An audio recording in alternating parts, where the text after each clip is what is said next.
दयालु बात तुम बड़े दयालु बात तुम बड़े दयालु राम तुम बड़े दयालु राम तुम बड़े दयालु न कोई और हमारा है न कोई और हमारा है मुझे एक तेरा सहारा है मुझे एक तेरा सहारा है मुझे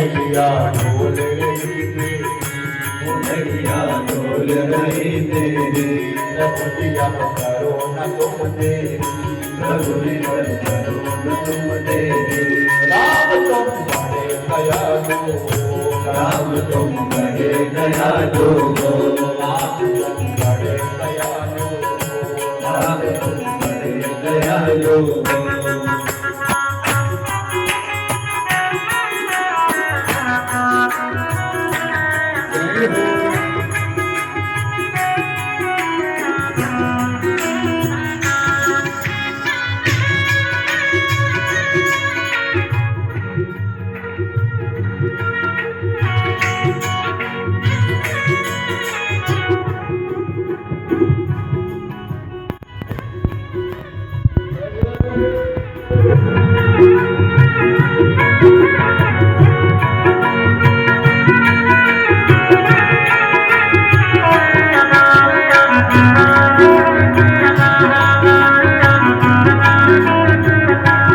गाया गीतों में गाया गीतों में मार नहीं खाया गीतों में मार नहीं खाया गीतों में गाया गीतों में यश गाया गीतों में मार नहीं खाया गीतों में मार नहीं खाया गीतों में गीत गाया गीतों में गाया गीतों में राम तुम बड़े दयालु राम तुम बड़े दयालु नाथ तुम बड़े दयालु नाथ तुम बड़े दयालु राम तुम बड़े दयालु नाथ तुम बड़े दयालु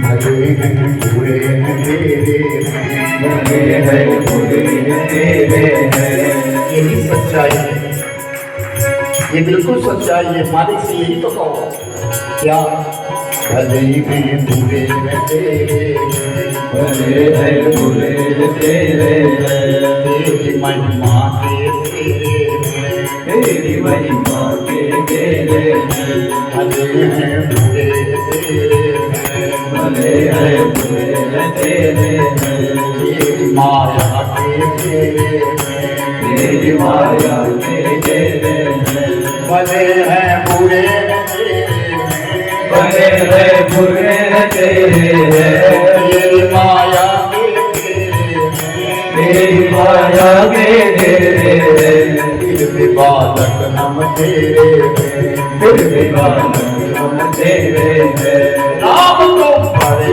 दयालु राम तुम बड़े दयालु नाथ तुम बड़े दयालु नाथ तुम बड़े दयालु राम तुम बड़े दयालु नाथ तुम बड़े दयालु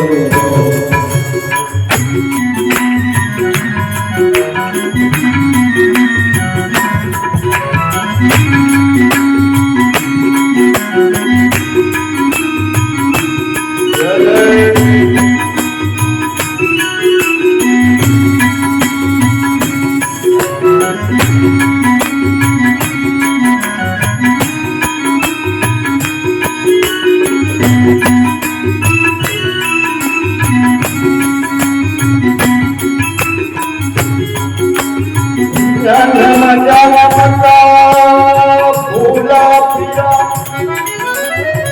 पाया राम का नाम। अब की यह संजोग मिले जो सिमरो मेरा जोया। भगवन तुम्हारा नाम मिले भगवन, सुबह और शाम मिले भगवन, सुबह और शाम मिले भगवन। तुम्हारा नाम मिले भगवन, तुम्हारा नाम मिले भगवन, सुबह और शाम मिले भगवन, सुबह और शाम मिले भगवन। भक्ति का दान मिले भगवन, भक्ति का दान मिले भगवन। राम तुम बड़े दयालु, राम तुम बड़े दयालु, नाथ तुम बड़े दयालु, नाथ तुम बड़े दयालु। न कोई और मेरा है, न कोई और न मेरा है, मुझे एक तेरा सहारा है, मुझे एक तेरा सहारा है। राम तुम बड़े दयालु, राम तुम बड़े दयालु, नाथ तुम बड़े दयालु, नाथ तुम बड़े दयालु।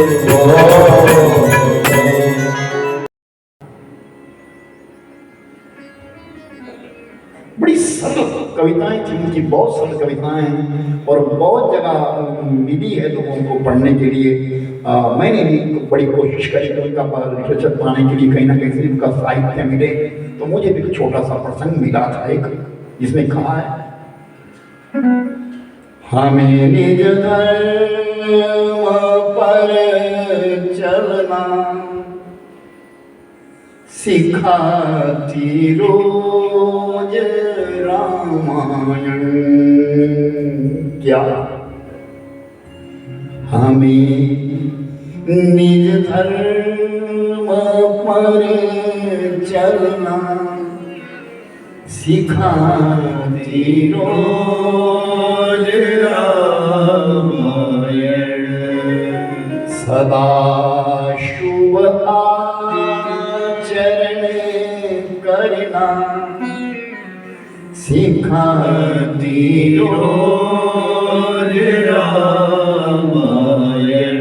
हमें निज धर्म पर, हमारा धर्म क्या है, इस पर हमको चलना कौन सिखाती है? रामायण। इस रामायण ग्रंथ को आद्योपांत पढ़ो।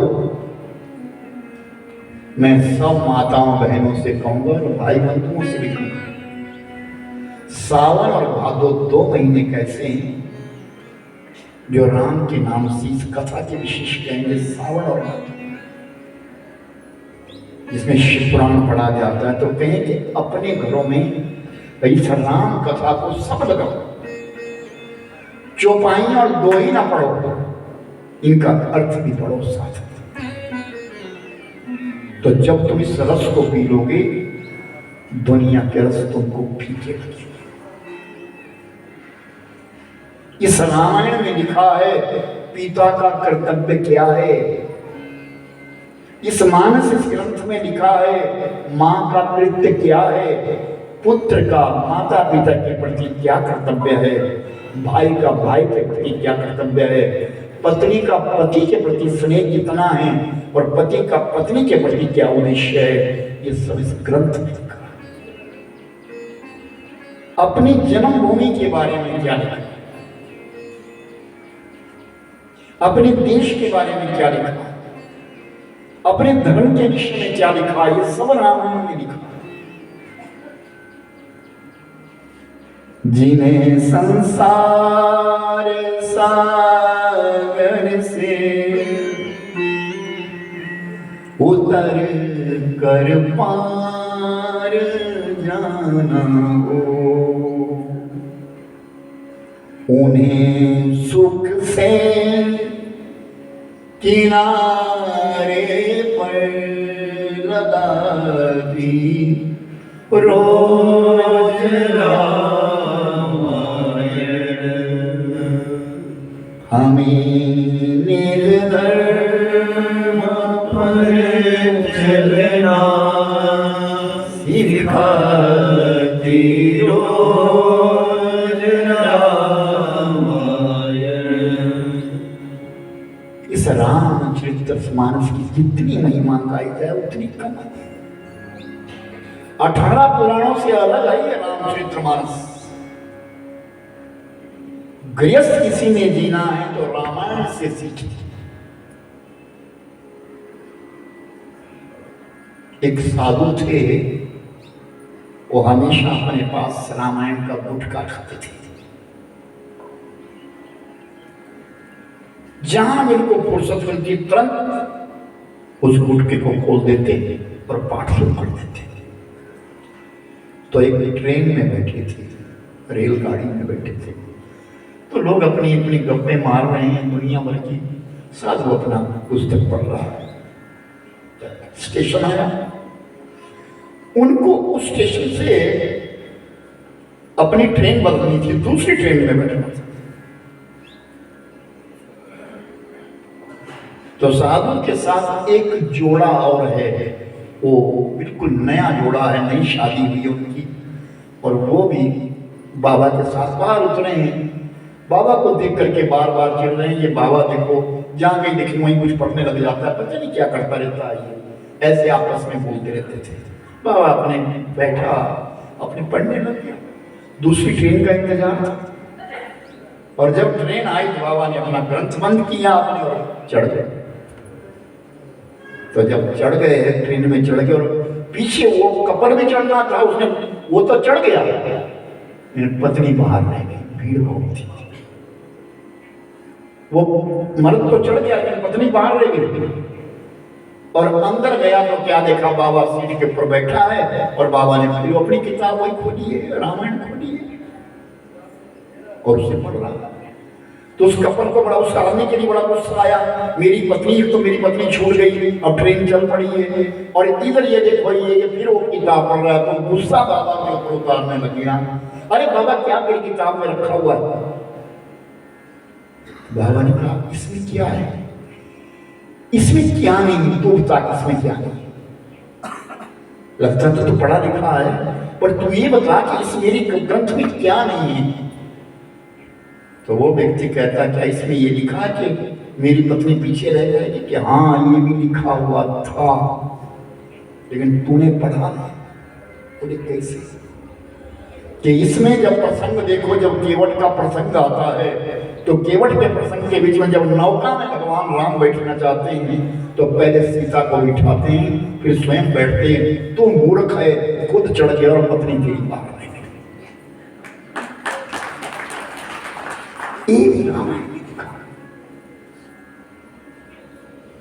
स्त्री को कितना प्रोत्साहन दिया गया है ये मानस बताता है, ये रामायण कहती है। कभी गीता की गंगा में, कभी वेदों के सागर में, कभी रस बिंदु में डूबे डुबाती रोज रामायण। जिसके द्वार रोज हनुमान चालीसा होती है, राम कथा की चालीसा होती है, उसमें कभी अनिष्ट नहीं होता। याद रखना, अपने इष्ट को याद करके चलो, तुम्हारा कभी अनिष्ट नहीं होगा। जब गाड़ी कोई चलाता है ना, तो मेरे भाई बहन, लंका कांड के आखिर में एक चौपाई आती है। जब भगवान राम जी विमान में बैठने चले थे, जब विमान लेकर के वापिस आ रहे थे, पुष्पक विमान मंगाया गया और उसमें सब बैठ गए। जो जो वापिस आने थे बानर बहादुर को तो कह दिया कि तुम अपने चले जाओ। भगवान राम के साथ सुग्रीव तैयार हो गया, अंगद तैयार हो गया, कपवक्ष तैयार हो गया, उधर से भक्षण तैयार हो गया। ये सब लक्ष्मण सीता राम सब बैठ गए ना, तो नीचे जो बानर भालू हुए उन्होंने कुछ गाया और राम राम कर रहे थे, भगवान की जय जयकार कर रहे थे। तो गोस्वामी जी ने बड़ी सुंदर चौपाई लिखी वहां और कहा कि जब भी तुम अपनी किसी भी सवारी, जब अपने कोई साधन में बैठे, कोई गाड़ी में बैठो, कोई गाड़ी चलाने लगो या कहीं भी चलने के लिए चलो, तो पहले ये चौपाई गाओ तो तुम्हारा अनिष्ट नहीं हो। क्या? अरे चलत विमान को होई, चलत विमान को होई, जय रघुवीर कहत सब कोई, जय रघुवीर कहत सब कोई, चलत विमान बुलंद होई, चलत विमान बुलंद हो। हृदय में राम समाए। इसलिए आए प्रयागराज की पावन धरती से हम इस कथा को प्रारंभ करते हैं। एक बार भई मकर नाए, एक बार मकर नाए, सब मुनिस आश्रम सीताए, सब मुनि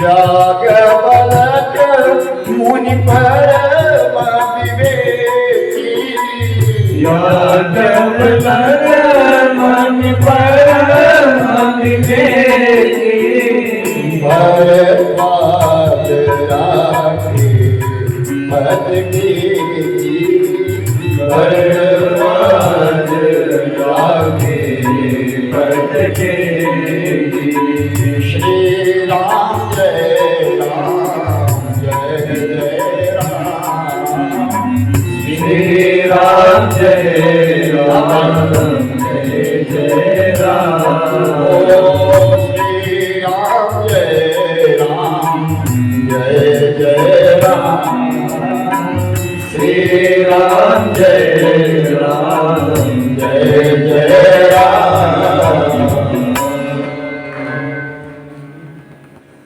एक बार भरी मकर ना आए। मकर कहते माघ।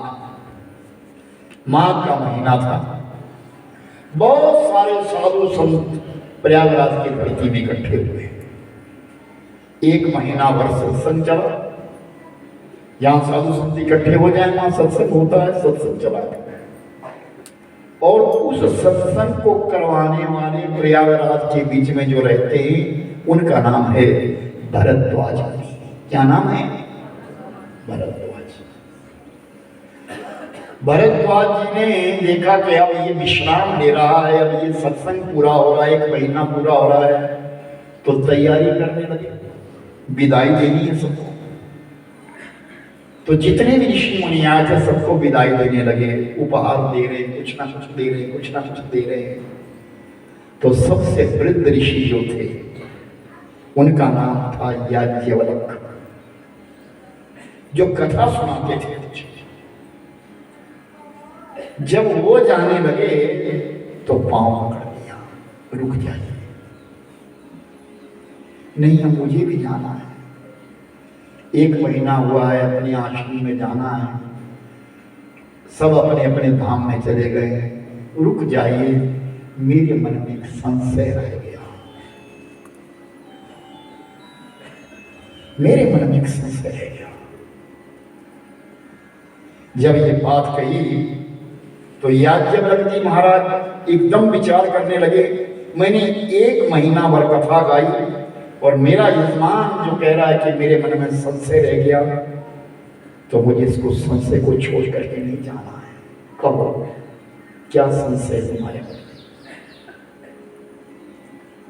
मैं तुम्हारे संशय को दूर करूंगा फिर जाऊंगा।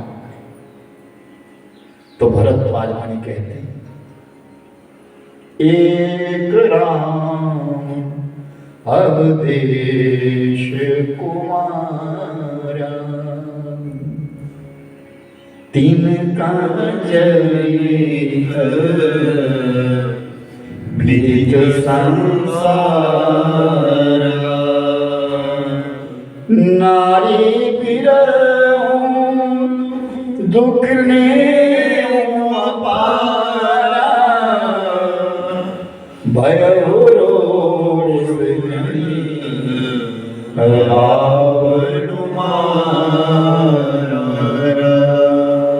राम कौन है?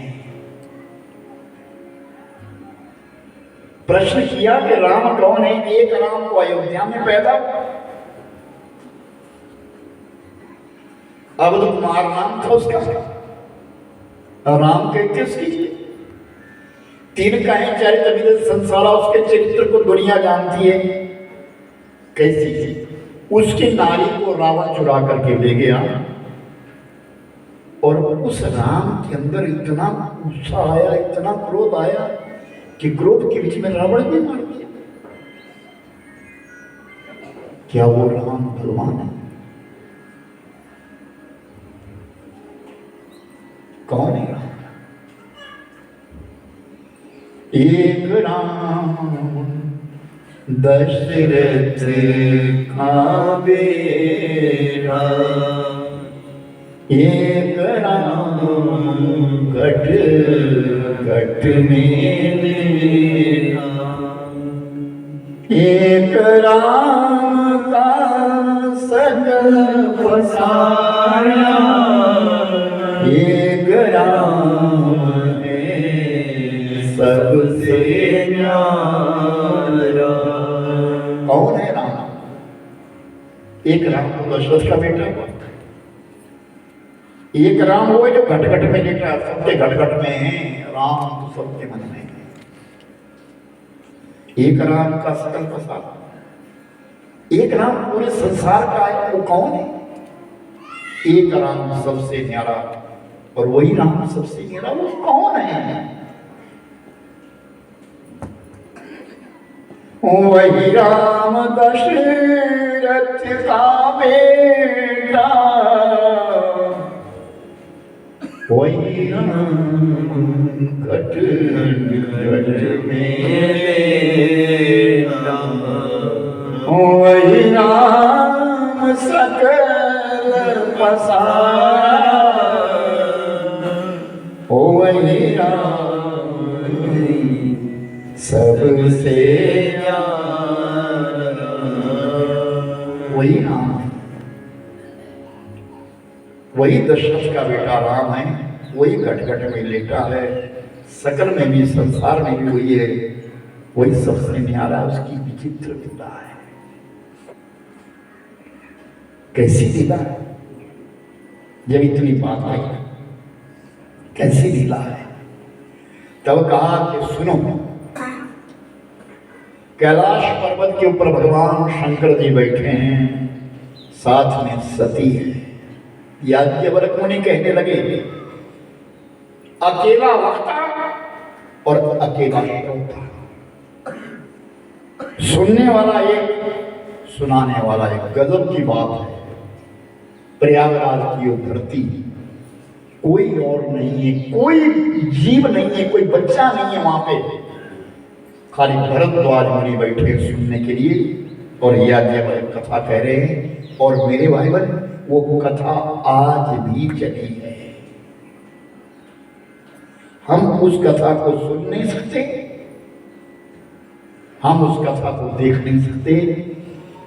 एक कथा वो चली और दूसरी कथा नीलगिरी पर्वत के ऊपर काव्य सुनने के मुखारविंद से पक्षी सुन रहे हैं। ये दो कथाएं अमर हैं। कैलाश पर्वत के ऊपर शंकर भगवान जी ने पार्वती को सुनाई विराम दिया, विश्वामित्र ने सुनाई विराम दिया, गोस्वामी तुलसीदास ने सुनाई विराम दिया। जहां जहां भी कथा हुई विराम हुआ, लेकिन दो कथाएं ऐसी जो आज भी चल रही है। तो भरद्वाज मुनि ने कहा, महाराज वो राम कैसी थी, वही चरित्र जानना चाहता। तब कहा कि कैलाश पर्वत के ऊपर भगवान शंकर जी बैठे थे, भरद्वाज जी संग में बैठी थी सती। एक दिन भगवान शिव ने कहा, सती मैं राम कथा सुनना चाहता हूँ। महाराज कथा यहाँ कहाँ होती है? हाँ, ये मैं जानता हूँ, कथा तो मृत्यु मंडल पे होती है, ना देवलोक में होती है, केवल मृत्यु मंडल में होती है। मैं मृत्यु मंडल में जा रहा हूँ। सती ने कहा, आप तो महाराज कैलाशाधिपति है, आपको मृत्यु मंडल के लोग क्या कथा सुनाएंगे? वो तो साधारण लोग हैं। नहीं नहीं, कथा सुनाने वाले साधारण नहीं, कथा सुनाने वाले साधारण नहीं। कौन सुनाएगा आपको? ऋषि मुनि सुनाएंगे। सती ने कहा, मन किया चलो, मेरे पति जा रहे, मैं क्या करूंगी, अब मैं भी चलो। इच्छा तो सुनने की नहीं है, क्योंकि विश्वास नहीं है। वो यात्री को ये समझ रही, हम तो कैलाशाधिपति है, कैलाश के रहने वाले हैं, इसलिए इच्छा नहीं है। लेकिन अब भगवान शिव के पीछे पीछे चल रहे हैं, और वो कथा है त्रेता में। एक बार त्रेता युग माही, एक बार त्रेता युग माही, शंभु गए कुंभज सिपाही, शंभु गए कुंभज सिपाही। श्री राम जय राम जय जय राम, श्री राम जय राम जय जय राम। संग नारी सद जग भवानी, संग सती जग जननी भवानी। पूजे ऋषि अखिलेश्वर ज्ञानी, श्री राम जय राम जय जय राम।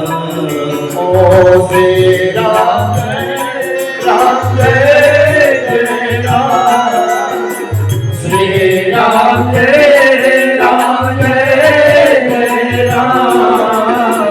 श्री राम जय राम जय जय राम, श्री राम जय राम जय जय राम। एक बार त्रेता युग माही, शंभु गए कुंभज सिपाही। भगवान शंकर जी और सती दोनों आ गए और दंडकारण्य में आए, पंचवटी में आए, जहां राम जी का डेरा हुआ करता था, उस स्थान पे आए। तो क्या देखा? कुंभज ऋषि कथा कह रहे हैं। घड़े की तरह आकार धारण कर, कुंभ कहते घड़े को, घड़े की तरह आकार। और बहुत सारे संत बैठे हैं, साधु बैठे हैं कथा सुनने के लिए। इसीलिए तो मैं कहता हूं, पिछली बार में मैंने डांटा था साधुओं को यहाँ, इसीलिए मैंने कहा था कि आप साधु संत हैं, कथा सुननी चाहिए आपको। आप कथा में बैठेंगे तब समाज बैठेगा। संत समाज को बनाता है, बिगाड़ता नहीं है। इस बार भी आपको मैं फिर सूचना दे दूं, जब भी कोई साधु आए उनको कहो बैठे, आराम से बैठे, इधर उधर नहीं। कोई अपना वस्त्र वहां फेंक रहा है, कोई वहां फेंक रहा है, कोई वहां बीड़ी पी रहा है, जो आप यहाँ बैठेंगे, यहाँ आए हैं, आपका आदर स्वागत है। क्यों? ये संतों की भूमि है, ये साधु संतों का मान सम्मान है। और मैं खासकर मैं नहीं चाहता, क्योंकि उन संतों को मैंने देखा है, मेरे सामने आमने सामने बैठ करके कथा गाई सुनाई जाती थी। मैं उनका निरादर नहीं होने दूंगा, चाहे जो मर्जी हो जाए। कोई भी साधु संत इधर उधर हुड़दंग ना मचाएं, आए तो केवल बैठे आराम से, बस। बिला भगवान पहनने वाला, जिसके कंधे के ऊपर भगवान दिख गया, वो नीचे बैठे। बिल्कुल अपमान, संतों का अपमान होता है इस प्रकार से, हम नहीं चाहते, क्योंकि ये नगरी संत नगरी है, यहाँ साधु रहे। तो मेरे भाई बहन, कुंभज ऋषि कथा कह रहे हैं, बहुत सारे साधु सब कथा सुनने के लिए बैठे हैं, हाथ जोड़ करके सब बैठे हैं।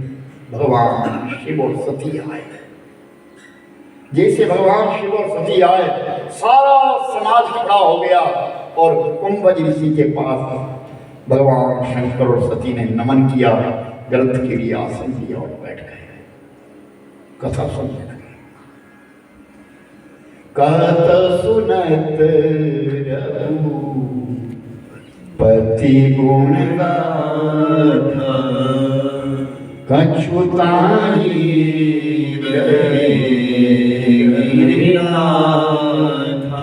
कुछ दिन रहे,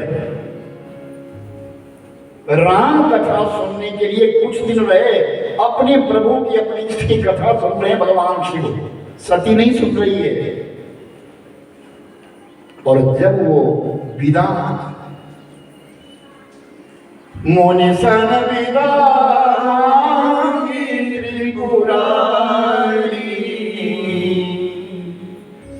जब भगवान शंकर जी ने साधुओं से कहा, संतों से कहा, याज्ञवल्क्य से कहा, कुंभज ऋषि से कहा, अब मैं जा रहा हूं, तो कुंभज ऋषि ने एकदम अपना पल आगे कर दिया, दक्षिणा दे करके जाओ, मैंने आपको कथा सुनाई है, मेरे लिए दक्षिणा दो। तो भगवान शंकर जी ने कहा, कुंभज मेरे इष्ट की कथा थी, मेरे प्रभु की कथा सुनिए, जो तुम्हारी इच्छा है सो मांगो, मैं कैलाश से आया हूं, जो तुम्हारी इच्छा है सो मांगो, मैं वो दूंगा। तो कुंभज ऋषि ने कहा, मुझे भक्ति का दान दे, मुझे भक्ति मिले बस। भगवान शंकर जी ने आशीर्वाद दिया, जाओ तुम्हारे रोम रोम से भक्ति प्रकट रहे। और जब भगवान शिव जाने लगे, तब कहते सब पीछे से, चले भवन संग कुमारी।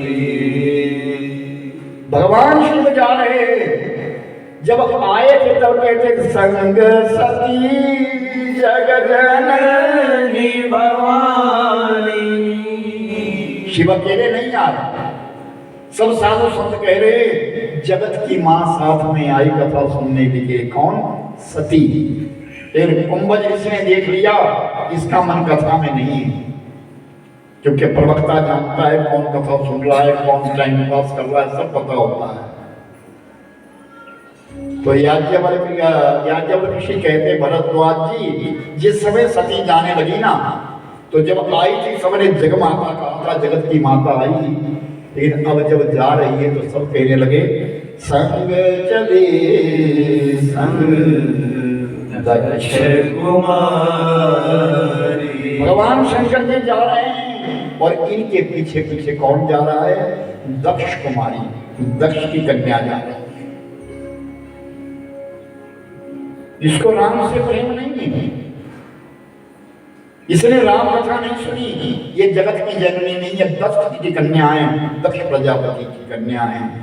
और वही कन्या जाकर के दक्ष प्रजापति के यज्ञ में सती हो गई थी, जल गई थी। पर जब वो जल गई थी, उसने जलते जलते प्राण छोड़ते छोड़ते ही प्रार्थना करी कि जब जब भी मेरा जन्म हो तो मेरे पति भगवान शिव बने।